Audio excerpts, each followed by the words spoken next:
બોટાદના જરમાળા ગામમાં ઘરેલુ કંકાસથી કંટાળીને પતિએ આત્મહત્યા કરી લીધી છે। સુરેશ સાથડિયા નામના વ્યક્તિએ પત્નીના ત્રાસથી કંટાળીને આપઘાત કરી લેતા મૃતકના પિતાએ પુત્રવધુ સામે ફરિયાદ નોંધાવી છે, જેમાં મૃતકના પત્ની જયાબેન વારંવાર ત્રાસ આપતા હોવાનું જણાવ્યું છે। આ ઘટનામાં બોટાદ ગ્રામ્ય પોલીસે તપાસ હાથ ધરી છે। સંવાદદાતા રાજુ જોડાયા છે ફોનલાઈન પર। રાજુ, જણાવશો કે બોટાદના જમરાળા ગામની આ ઘટના છે કે પત્નીના ત્રાસથી પતિએ આપઘાત કર્યો હોવાનું સામે આવ્યું છે।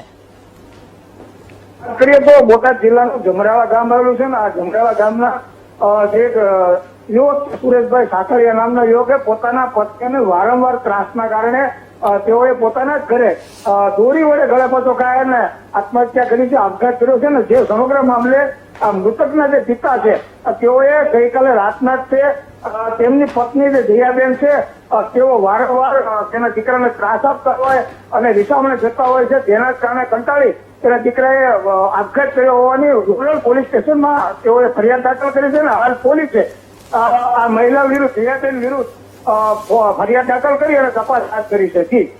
જી બિલકુલ રાજુ, આભાર।